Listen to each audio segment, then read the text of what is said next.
میں الشبہ جاوید آپ سب کو مکتبہ نمیم پاکستان کے یوٹیوب چینل میں خوش آمدید کہتی ہوں۔ کیا تو بادشاہ ہے ویڈیو سیریز ایپیسوڈ نمبر 10 میری بادشاہی اس دنیا کی نہیں، اس موضوع پر ہمارے ساتھ فادر ایمینول آسی بات کریں گے۔ آپ سب سے ریکویسٹ ہے کہ آپ اس چینل کو سبسکرائب کریں، لائک کریں، شیئر کریں اور بیل آئیکن کو پریس کریں تاکہ آپ فادر ایمینول آسی کے علم سے زیادہ فائدہ اٹھا سکیں۔ معزز ناظرین، عزیز بھائی اور بہنوں، کیا تو بادشاہ ہے اس موضوع پر سلسلہ وار مختلف ایپیسوڈز میں پیش کیے جا رہے ہیں۔ آج کے اس حصہ میں ہم یسوع مسیح کی اس بات پر غور کریں گے، میری بادشاہی اس دنیا کی نہیں۔ اس آیت مقدس کے حصے کو سمجھنے کے لیے میں آپ کو تھوڑا سا مکاشفہ ادب کا مختصر تعارف پیش کرنا چاہتا ہوں، جس کی مدد سے اس آیت کو سمجھنے میں مدد ملے گی۔ مکاشفہ ادب شریعت، تواریخی ادب، نبوت کا ادب، حکمت کے ادب سے کچھ مختلف ہے۔ یہ ادب تب جنم لیتا ہے جب مومنین پر ان کے ایمان کی خاطر شہادتیں آتی ہیں، دکھ و تکلیف، مصائب اور بہت ہی ظلم و ستم ہوتا ہے، جبر و تشدد ہوتا ہے کہ وہ اپنے ایمان کو بدلیں یا اس سے وفادار رہیں۔ تو مومنین اس ظلم و ستم کے تحت رہتے ہیں، ایک دوسرے کو تسلی دیتے ہیں، ایک دوسرے کی حوصلہ افزائی کرتے ہیں،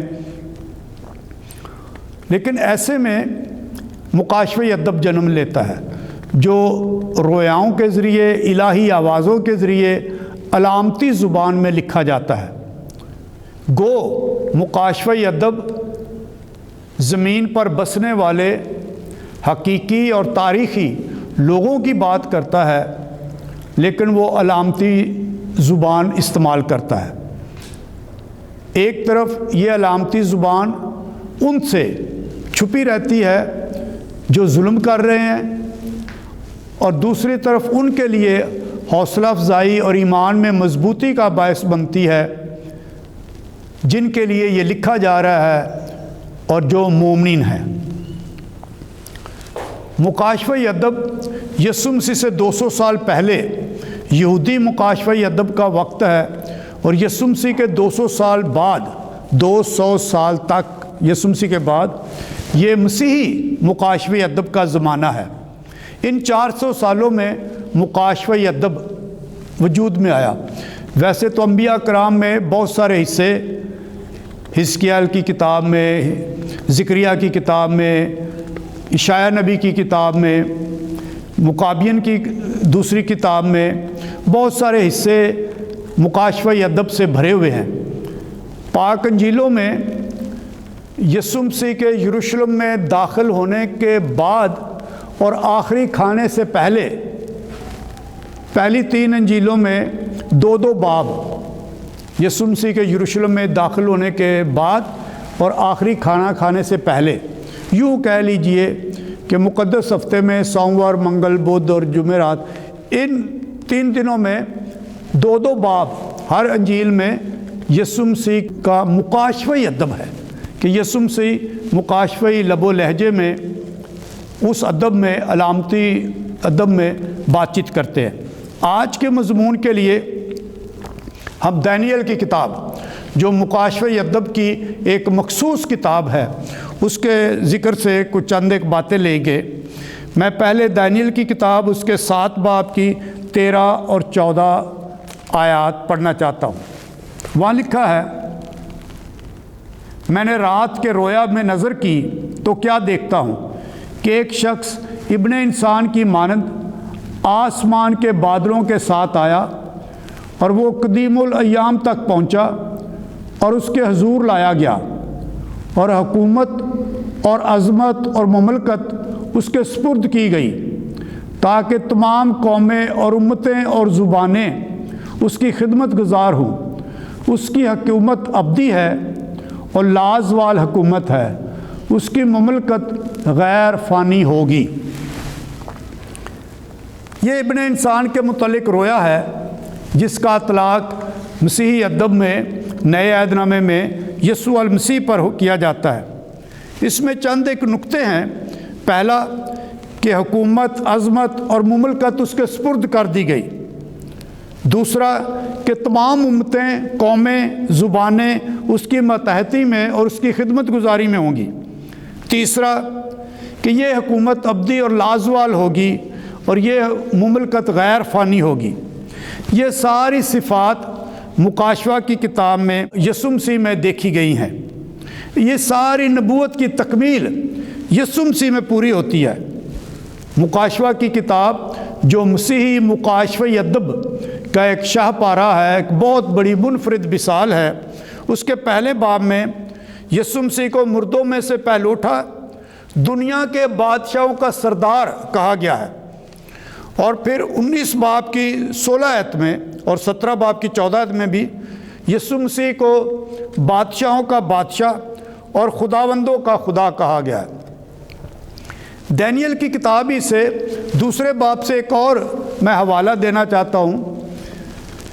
جب نبوکد نظر بادشاہ کو ایک خواب آیا اور اس کی تعبیر اس کے نجومیوں میں اور ماہر علوم کے ماہرین میں کوئی نہ کر پایا، تو پھر اس کو بتایا گیا کہ ایک یہودی ہے دانیل جو ہر قسم کی خواب کی تعبیر کر سکتا ہے، خواب بھی بتائے گا اور اس کی تعبیر بھی بتائے گا۔ اور دانیل کی کتاب اس کے دوسرے باب میں دانیل نے خواب بھی بتائی، تعبیر بھی بتائی اور بادشاہ کو کچھ اقدامات کرنے کے لیے بھی کہا۔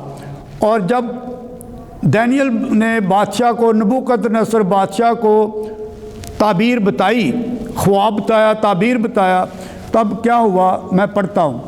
یہ دانیل کی کتاب اس کے 2 باب کی 46ویں اور 47ویں آیت ہے۔ تب نبوکد نصر بادشاہ منہ کے بل گرا اور دانیل کو سجدہ کیا اور حکم دیا کہ اس کے سامنے نظر اور بخور گزرانا جائے۔ اور بادشاہ نے دانیل سے خطاب کر کے کہا، تمہارا خدا در حقیقت خداؤں کا خدا اور بادشاہوں کا مالک اور بھیدوں کا کھولنے والا ہے، کیونکہ تو اس راز کو آشکارا کر سکا ہے۔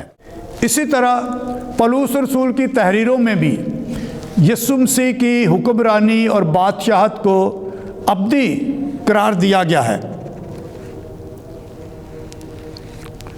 یسوع مسیح کی زندگی اور زمینی زندگی کی 2 انتہاؤں، یعنی جب وہ پیدا ہوئے اور جب وہ کلوری پہاڑ پر جب انہوں نے جان دی، جب انہوں نے زمینی زندگی کا پہلا سانس لیا اور جب انہوں نے زمینی زندگی کا آخری سانس لیا، ان 2 انتہاؤں میں جن میں یسوع مسیح کی زندگی فریم کی گئی ہے، پیدائش کے وقت، بلکہ پیدائش سے بھی پہلے جب جبرائیل فرشتہ مقدس ماں مریم کو پیغام دیتا ہے تو وہاں کہا جاتا ہے کہ خداوند خدا اس کے باپ داؤد کا تخت اسے دے گا اور وہ یعقوب کے گھرانے میں ہمیشہ تک بادشاہی کرے گا۔ جب یسوع مسیح پیدا ہوتے ہیں تو غیر ملک کے، غیر قوم کے مجوسی آتے ہیں اور وہ ہیرودیس بادشاہ سے سوال کرتے ہیں، یہودیوں کا بادشاہ جو پیدا ہوا ہے وہ کہاں ہے، کہاں پیدا ہوا ہے؟ کیونکہ ہم نے مشرق میں اس کا ستارہ دیکھا اور اسے سجدہ کرنے آئے ہیں۔ اس طرح یسوع مسیح کے موت کے وقت بھی جو صلیب پر فرد جرم اور قطبہ لگایا گیا تھا، یسوع ناصری یہودیوں کا بادشاہ، اور پھر موت کے بعد جب 40 دن بعد یسوع مسیح مردوں میں سے زندہ ہونے کے 40 دن بعد یسوع مسیح آسمان پر صعود کرنے والے تھے، تو رسولوں کا آخری سوال، آخری دیدار میں آخری سوال یہ تھا، رسولوں کے اعمال 1 باب 6 آیت، اے خداوند کیا تو اسرائیل کی بادشاہی پھر بحال کیا چاہتا ہے؟ تو گویا چرنی سے لے کر کلوری تک، یسوع مسیح کے پیدا ہونے سے 9 مہینے سے پہلے لے کر یسوع مسیح کے مردوں میں سے زندہ ہونے کے 40 دن بعد صعود کے وقت بھی لفظ بادشاہ استعمال میں آتا ہے۔ شیطان کی آزمائشوں میں جو یہودیہ کے بیابان میں ہوئی، وہاں بھی بادشاہ اور بادشاہت کا ذکر ہے۔ اس کے علاوہ یسوع مسیح کی تعلیمات میں، تماثیل میں، اور پھر کھجوروں کے اتوار یسوع مسیح پر جب گدھے پر بٹھا کر شاہانہ استقبال کیا گیا، یروشلم میں داخلہ کیا گیا، اس استقبال کی نوعیت، نعروں کی نوعیت اور وہاں کی زبان، وہ ساری بادشاہوں کے شاہانہ داخلے کے وقت ہونے والے مناظر سے تعلق رکھتی ہے۔ اور صلیب پر لٹکتے وقت کچھ تو صلیب کے کلمات ہیں، 7 صلیبی کلمات جو یسوع مسیح نے اپنی زبان سے بولے، لیکن کچھ کلوری کے کلمات ہیں جو لوگوں نے یسوع کے لیے بولے، اور ان میں سے زیادہ تر تقریباً سب کا یسوع مسیح نے کسی کا بھی جواب نہ دیا۔ جو راہگیر، سردار کاہن، فقی بولتے تھے، ان میں سے ایک سوال تھا، اگر یہ اسرائیل کا بادشاہ ہے تو اب صلیب پر سے اتر آئے اور ہم اس پر ایمان لائیں گے۔ متی کے مطابق انجیل 27واں باب 42ویں آیت۔ مرتے وقت یسوع مسیح کی زندگی میں بادشاہ ہونے کے متعلق ایک اور اہم حوالہ لوکا کے مطابق انجیل اس کے 23 باب کی 42ویں آیت میں ہے۔ جب ڈاکو نے یسوع سے بات کی، ہاں میں یہ بتاتا چلوں، جب یسوع مسیح صلیب پر لٹک رہے تھے تو واحد شخص جس کے سوال کا جواب یسوع مسیح نے دیا، واحد شخص جس کے کہنے پر، بولنے پر یسوع مسیح مکالمہ میں آئے، وہ یہ ڈاکو کی بات تھی۔ باقی یسوع مسیح نے کسی کی بات کا جواب نہیں دیا، نہ کسی کی بات کے مکالمہ میں آئے، صرف تب بولے جہاں یسوع مسیح نے خود چاہا۔ باپ سے گفتگو کی، ایک بار ماں سے کی، ایک بار پیارے شاگرد یوحنا سے کی۔ یا ڈاکو یہ واحد شخص تھا جس کو ہم نیک ڈاکو کہتے ہیں، یہ واحد شخص تھا جس کے باتوں میں یسوع مسیح نے مکالمہ میں آئے اور گفتگو کی۔ ڈاکو نے کہا، اے یسوع، جب تو اپنی بادشاہی میں آئے تو مجھے یاد کرنا۔ اور یسوع مسیح کا براہ راست جواب یہ ہے، 23 باب کی 43ویں آیت لوکا کے مطابق انجیل، میں تجھ سے سچ کہتا ہوں کہ آج ہی تو میرے ساتھ فردوس میں ہوگا۔ یہاں بادشاہی کو فردوس کی حالت کے ساتھ ملایا گیا ہے۔ وہ سوال کرتا ہے، خواہش کرتا ہے، درخواست کرتا ہے، اے یسوع جب تو اپنی بادشاہی میں آئے تو مجھے یاد کرنا۔ اور یسوع جواب دیتا ہے، آج ہی تو میرے ساتھ فردوس میں ہوگا۔ فردوس کے معنی دکھوں سے آزادی اور خدا سے کامل رفاقت اور ہمیشہ کی رفاقت ہے۔ یسوع مسیح پلاطس کے سامنے کھڑا ہے جب یہ لفظ بولا گیا تھا، میری بادشاہی اس دنیا کی نہیں۔ بادشاہ کے سامنے بادشاہ کھڑا ہے، کیا منظر ہے! ایک تخت پر ہے، دوسرا زمین پر ہے، ایک تاج اور بادشاہ کا لباس پہنا ہوا ہے، دوسرا بے عزتی کے طور پر، طنزیہ طور پر کانٹوں کا تاج اور شاہی لباس پہنا ہوا ہے۔ ایک تخت پر ہے، بادشاہ ہے، دوسرا مجرم کی حیثیت سے کھڑا ہے۔ لیکن منظر میں دلچسپی یہ ہے، خاص کر یوحنا کے مطابق انجیل میں، کہ جو تخت پر ہے وہ گھبرایا ہوا ہے، جو عدالت کر رہا ہے وہ خود کو مجرم سمجھ رہا ہے، اور مجرم یسوع کے سوال عدالت کرنے والے سے زیادہ سخت ہیں۔ مجرم عدالت کرنے والے پر سبقت لے رہا ہے، کون کس کی عدالت کر رہا ہے، اس مقدمہ میں مجرم کون ہے۔ پہلا تو سوال کرتا ہے، کیا تو بادشاہ ہے؟ اور یسوع مسیح جواب دیتے ہیں یوحنا کے مطابق انجیل اس کے 18 باب کی 36 آیت میں، میری بادشاہی یہاں کی نہیں، میری بادشاہی اس دنیا کی نہیں۔ یعنی میری بادشاہی دنیا کے بادشاہی کے لوازمات اور مزاج کی نہیں، جہاں فوجیں لڑائیاں لڑتی ہیں، جہاں شکست یا فتوحات ہوتی ہے۔ میری بادشاہی اس دنیا کی نہیں۔ ہم اس کا موازنہ کرتے ہیں کہ میری بادشاہی سلامتی کی ہے، جنگ کی نہیں، امن کی ہے، ظلم کی نہیں، محبت کی ہے، تشدد کی نہیں، آزادی کی ہے، غلامی کی نہیں۔ میری بادشاہی ابدی ہے، عارضی نہیں۔ میری بادشاہی صرف ایک ملک کی نہیں، عالمگیر ہے۔ میری بادشاہی دھرتی کی نہیں، آسمان کی ہے، کل کائنات کی ہے۔ میری بادشاہی صرف انسانوں پر نہیں بلکہ کل کائنات پر ہے۔ میری بادشاہی اختیار اور استحصال کی نہیں بلکہ غم خاری کی، ہمدردی کی اور ترس کھانے کی ہے۔ میری بادشاہی لوگوں کو زندگی کی کثرت دینے کی ہے۔ یوحنا کے مطابق انجیل اس کے 10 باب کی 10ویں آیت، میں اس لیے آیا ہوں کہ وہ زندگی پائیں اور کثرت سے پائیں۔ میری بادشاہی حق کی بادشاہی ہے، انصاف کی بادشاہی ہے۔ جو حق کا ہے میری بات سنتا ہے اور مجھے بادشاہ مانتا ہے اور میری بادشاہی میں رہتا بستا ہے۔